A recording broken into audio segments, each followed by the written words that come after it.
Hello and welcome to yet another edition of hrtech.sg's Tech Talks, where we talk to subject matter experts on all aspects in the realm of HR and HR technology. Very glad to welcome Carmen Wee, C-suite HR leader with over 25 years of international business experience, to our edition today. She's got hands-on exposure in driving large-scale business transformation and change management for large global enterprises. She's been driving digital HR transformation at the national level with the Institute for Human Resource Professionals in Singapore, contributing immensely to the national HR certification movement, leading to the conferment of the Pioneer Master Level certification by the Singapore government. She's also a board member of HTX under the Ministry of Home Affairs, Government of Singapore, Republic Polytechnic School of Management, and the IHRP Digital and Tech Committee. Recently, she released her first book titled From the Kampung to the Boardroom, My Leadership Journey. So today we would be talking to her about the changing role of the human resource function and glean more insights from her latest book. Thank you very much for joining us today, Carmen. Thank you, Sriram. Pleased to be here. Fantastic. Let me straight jump into the question on your key motive behind your latest book. And we want to know, get some key insights that you have talked about in the book. Provide us a quick glimpse of the book. Sure. Thank you very much. I think back in 2020, I started to think about my career, which actually spanned more than 2 decades. And at the end of 2021, I felt like I had a story to tell. And we are in a very, very critical and very interesting and disruptive phase in our HR industry globally, not just in Singapore. And I decided to actually put together my story in the form of a book. Having worked in countries, having worked in companies of all sizes with varying levels of complexities. And I felt that in a pandemic, well, who really wants to read a textbook? And there are not many books out there, that will capture and demystify, right, a HR leader's career. So I took a risk and decided to write a book about my own story and to relate that to current trends. And, based on feedback that different friends have given me, after chapter 1, I went on to chapter 2. And after that, the book was born, in December of 2021. So I'm quite happy with the baby, it's been delivered. And I've received feedback from across the spectrum. And of course, there's a lot to learn when one publishes a book. But I'm happy to come onto your show to just share a little bit about, I would say, some of the key lessons that I've learned. Perfect. What are the key takeaways from the book for the readers, Carmen? I would say if I look at my own career and relate back to, what I've seen in the past, having gone through, a few decades of the evolution of HR, and also, looking with a forward view, right, in terms of what the function would be, I would say there are at least 3 things, right? First of all, the importance of your own values as an HR leader, right? Your core is what defines you as an HR leader because, we are, a people function and we look at all the aspects of, human development, right? And in the context of either a profit or not-for-profit enterprise, right? Or even in a government setup. So we want to be very, very authentic and honest in how we actually treat people. And, it's good that the function has evolved so that we are very, very mindful of, how people are treated and with respect and all that. But if you as an HR leader has a very strong core, then you are able to, I think, withstand the pressure, right? To either be populist or to be, too hard-nosed, right? I mean, with regards to the business, you're able to, I think, strike that balance. So I think that's very important. And especially in, situations where it's unethical or where it's questionable. I think, you and I have read careers of, some HR leaders who have lost their roles because they were not able to, stand up to scrutiny because they didn't handle a particular discrimination, workplace discrimination challenge well, or they, were seen to have been dishonest in how, they treated, right, their employees, or at least enabling management to do that. So I think, it all boils down to your values. And if you are an authentic leader and you are clear about your core and what's really important, there would be certain parameters that you will not go beyond. I would say the second, key takeaway is the need for, transition management as a skill, right, as a personal skill. I think I've gone through different transitions in my career from, a country, regional, global role, and then in different industries. I've gone through many HR leaders. I think I've worked for 30, 40 HR leaders in my career, and I've gone through several big M&As, reverse takeovers, restructuring. I think it is as colorful as it could get, right? But the ability to really manage the transition on a personal basis is very important. Always, have a strong self-belief in your, efficacy, right? That your skills are relevant, or at least you keep your skills relevant. And always be very positive about who you are and what you bring to the table and to the teams. And also try to be, a positive force for good, right, in whichever sphere that we are contributing in, whether it's in our company, in our enterprise, or in our, government, opportunities, or in some of the not-for-profit, I would say initiatives, right, that I've been able to participate in. So bring, I would say, the mindset that we can, make a difference wherever we go. I would say the third key takeaway is the need to be willing to step out of, our comfort zone all the time. It is almost a necessary competency. I think even if you choose not to, the business that you partner with will require you to do that. And I'm aware of people who have lost their jobs because, they were not able to pivot very quickly or to make that shift very quickly. Maybe they talk too much about the PowerPoint slides and the high level concepts, right? But they are not really relevant, or they're not able to straddle between strategy and execution. So if one is able to step out of the comfort zone all the time, it's really not about what I think or what the theory says all the time, but really bringing my thought leadership in a very practical way so that it will really add value to the business. So these are the key, three key takeaways. And of course, it requires a lot of self-awareness, self-reflection, and that willingness to invest in one's development. So I put aside, money to attend courses, get certified. In fact, I've just completed my master's program, in an area called OD, right? OD and leadership, which is, really my areas of interest and expertise. Fantastic. A lot of takeaways indeed. It's important for you to be authentic, honest, ethical, be a positive force for good, step out of the comfort zone all the time, and most importantly, willingness to invest in one's own self. And that's a great segue to the second question that I had, Carmen. It's the HR teams and the HR leaders have a difficult role to play. They need to upskill, reskill themselves, and also upskill and reskill the organization. So I do know that you are a passionate, lifelong learner. So can you highlight to us what are the key things that you do to ensure that you're always at the leading edge of the market? What do you do? So I learn from the best, or at least I try to learn from the best. I think now that we have social media and a lot of stuff available on the web, right? So I sign up with a lot of blogs. I sign up with all the latest cutting edge thinkers on our profession, and also on the business side of things. So I subscribe, right? I mean, at least I sign up to read a variety of business news, current affairs that span everything from business, marketing, finance, economics, and even now there's a lot more on sustainability and even I would say innovation, right? Everything in the tech world, I sign up for it, and also in the industrial world around how they are evolving to catch up, right, with the impact of digitalization. So some of the big clusters would also involve, thinkers like, of course, we know Dave Ulrich and Jason Everbrook, and definitely Josh Bersin, right? But I like to listen to social psychologists, so Adam Grant, Brené Brown. I'm social work trained, so Brené Brown was also a professor in social work school. So I find that everything that I've learned in social work school has also been very helpful in dealing with the crisis and the health crisis right now.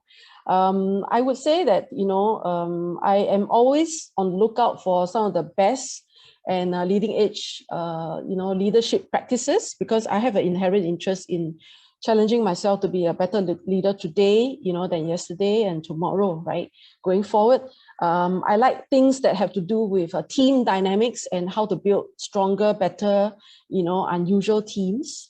And I don't just read stuff that's local. I like to read anything that's global. So in maybe some hidden markets, right, that have not quite emerged yet, like Africa, or even parts of Europe. Okay, where they are going to be, more and more important. So several years ago, things like Ireland and all that, those are, Estonia, right? Those are places where, the tech world was actually emerging. So I love anything that's hidden and unusual and creative and alternative.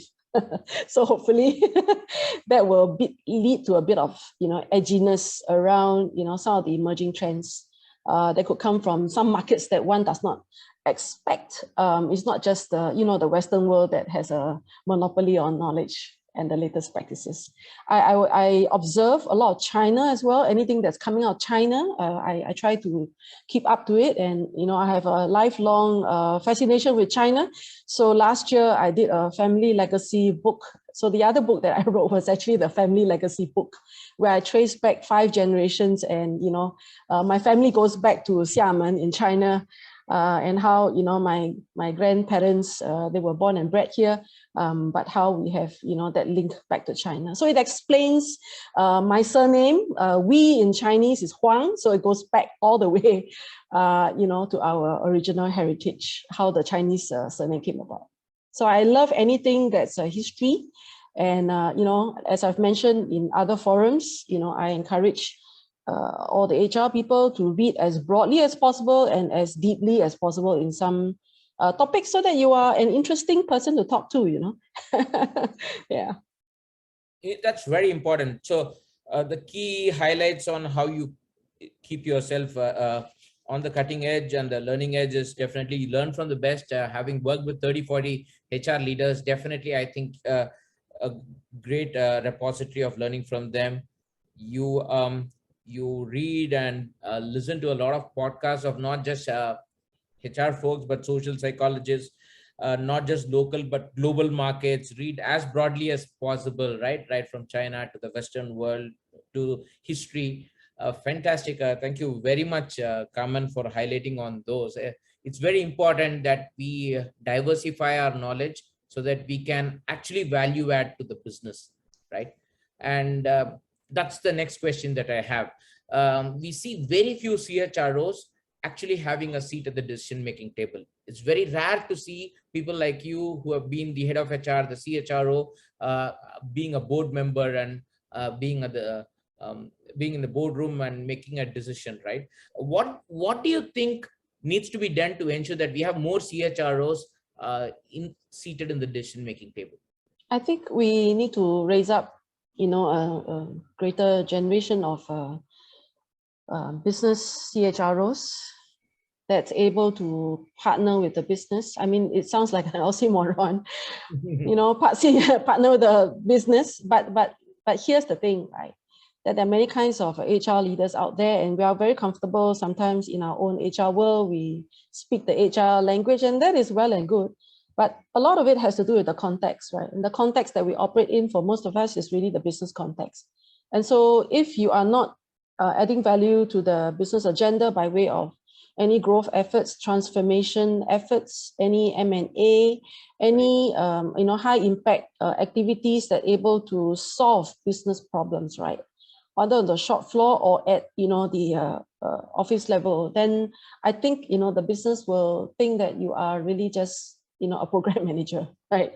Or you have your HR fluff where, okay, I mean, DEIB is good, but well, we need to get on with the business, right? If I, have a problem around, workforce compliance in some factories, or if I have some, high attrition in China because a lot of the tech people are leaving us, right, to join their local startups, then how do we actually bring to bear, right, our expertise? So one has to be extremely cognizant of how one delivers value, the way value is valued by the business. It's really not about us, but it's really about, and so therefore, if one as an HR leader is very comfortable with articulating the business, understanding the impact of what we do and the goals that we are setting, with the business for our HR function is integrated into the business success, then I think there's a higher chance that, one will be more relevant, right? At the same time, I think, given everything else that we've been talking about, the impact of digitalization, I think everybody gets it, right? And sometimes, we can go on and on, right, to talk about our pet topics, but really, coming from the angle of our audience is very important. So more listening, more observing, more watching and more doing. Talk only when necessary. And when you talk, better make sure that whatever you say is of value. Otherwise, we can go on talking, about our own pet topics, which have no relevance, right? Because I think we're still living through the pandemic. There are a lot of urgent, critical issues that, the business is facing. I think, we know that employee engagement and retention is very, very key. And more as inflation becomes a major issue this year globally, a lot of, enterprises are looking to shift either to low-cost locations, right? Opening up new markets in Asia, and also, changing the mix, right, of their, operations so that it moves to more low-cost, positions, even low-cost locations, even in, either the Americas or Europe. So we need to be able to help them to make those shifts, right? Mitigating the people impact and yet also making sure that the company does not appear in the news for the wrong reasons, right? So doing, all the exits compassionately and, setting a new standard, right? Sometimes in the industry around some of these practices. So again, to my point about transition management, yeah, it's very key, not just, for our own personal career, but also to enable the enterprise to do that. Because with such a social media, high world, whatever you do, positively or negatively, it can really cut both ways. So as an HR leader, you want to make sure your brand is represented effectively, and the workforce globally is looking at your company brand in a positive way, so that even if you have to exit employees, you do it in a very compassionate way, and you are also growing as well to attract, the necessary skill sets. So if I were to reflect back 20 years ago versus now, when there was that internet boom, right, and that buzz that went on, I think what is really the difference right now is there's so much hype on social media right now, and it can be a very divisive world out there, and all that you do, everything that you do on the HR front, directly or indirectly, is being scrutinized. So as an HR leader, you got to be extremely agile in how you manage some of these, I would say, brand impact of what you do, and also your brand image and the company reputation. And you want it to not come back to bite you, just even months down the road when you start to rehire again. So this year, companies will, make the shifts in terms of their workforce mix, change some of their strategies to enable growth, but yet, quickly capitalize, right, on some of the growth opportunities in some of their key markets. And HR is right in the center of it, even though we are managing a pandemic that is trying to become endemic, but that will be, that ongoing journey. Fantastic. So definitely we need to raise a greater generation of business CHROs, and we need to articulate and integrate the HR success to business success. That Yes. you mentioned was really critical. Whatever the HR team does, we need to ensure that there is a strong business outcome, as you rightly highlighted. And finally, to manage the corporate and individual brand image in a volatile market is very, very essential. And I think HR has to essentially do that. So in fact, when we talk to clients, when they talk about the HR function as a cost function or as a support function, we always say it's a business enabling function. That's a key differentiator in the way they look at the HR function. Thank you very much on that, Carmen. One of the key things that we believe is technology and analytics are required by HR teams to ensure the HR teams are seen as a strategic business partner. So tell us about how technology and analytics have helped you in your CHRO roles and in as a board member. I would say if I look at the evolution over the last few decades, I saw very quickly in my career that you got to present data and facts and figures, to the business, right? So at one point, I remember about 10 years ago, I was doing a brief to our global CEO, and I gave him so many statistics and numbers that he said, hey, you don't talk like an HR person anymore. But here's the point that I'm trying to make, right? That, it is really the next phase of our evolution in using, technology and data analytics. And I've worked in tech companies over the last 2 decades. We have many, many tools. I started to use Zoom actually back in 2017 to interview candidates. And back in 2017 as well, I started to use Higher View. As a tool, because we were hiring, a CMV leader. And that was a quite interesting tool because, the candidates were supposed to video themselves, for the questions, right, that we had, inserted into the tool beforehand.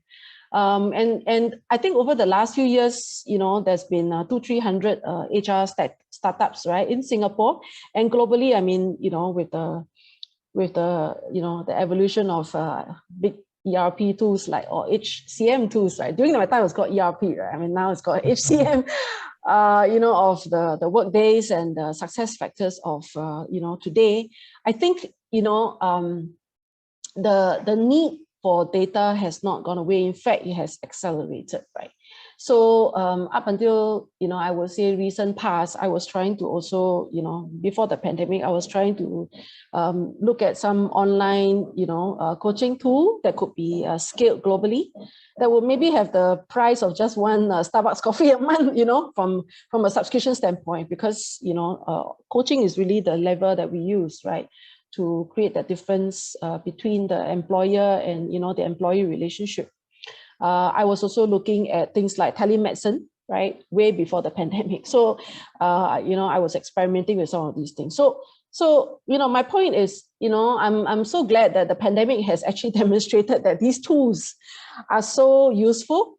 And, going forward, right, if you ask me, I mean, what kind of tools I would like to use, I think, Adrian, some of these, tech influencers has done such a terrific job. And, your company has also put together that, that roadmap, right, for some of the tech solutions.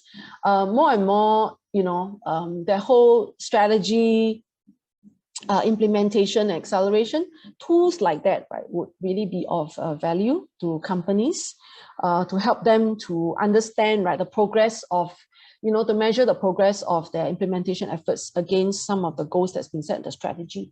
And, many times we hear, the strategy is just several, maybe a thick pile of, PowerPoint slides, but the rest of the company may not understand the strategy. So tools like, that enable, I think, strategy, deployment, understanding and measurement and, and the progress around it will be key for businesses looking to scale and really, especially global companies, okay? Rather than just to measure, the once a year performance appraisal or to, manage the whole strategy through some of the spreadsheets. The second piece that I would say that is of value will be the ones that help, your companies to increase the productivity of your employees. Okay, so as with a lot of companies, if they are able to cut, right, so less are going to be dealing with much more. So how are they going to increase the productivity, especially in the pandemic, where you either have a hybrid workforce or some people are still kept at home, right, in some places. So how do you actually, have tools that enable, that massive productivity ramp up? I think those will be the kinds of tools that companies would be extremely keen in. Now, one of the key learning points that I have, right, in using data and analytics, with leadership, right, is around the business case and the importance of having to provide options, okay, around some of the business case, right? Whether, it be trying to propose an idea and then, letting leadership also make the choice around a few options. I think it's important for us to be able to think broad, right, about some of the business challenges that some of our business may face and the solutions that they're expecting out of HR, so that we are, a bit thoughtful, right, around some of the choices that, we are presenting to them. So going forward, I would say that, this wave will not stop. In fact, it will accelerate a lot more. And therefore, the ability to really be comfortable, with tech, and not just being comfortable with tech, but being able to deploy it in a way that really adds business value, will be absolutely vital and critical. If one is looking to, ride on this wave so that, one's HR career has longevity, I think this is an absolute non-negotiable skill to have. Hope that answers your question. Yeah. Thank you, Carmen. Absolutely. Data-driven approach and tech-centric skills are two important skills that have really been highlighted in all global surveys when people are talking about the future HR skills. So definitely we do believe, when someone like you has used people analytics 10 years back, definitely it would have been really path breaking. So, I mean, you've really been a true role model for a lot of HR teams in Singapore of adopting technology and analytics really way ahead of time. Thank you for that.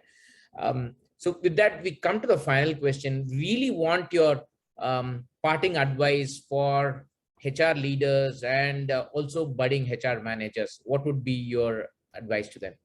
I think it's a great time to be in HR right now. Mm-hmm. And I will come from two perspectives, okay?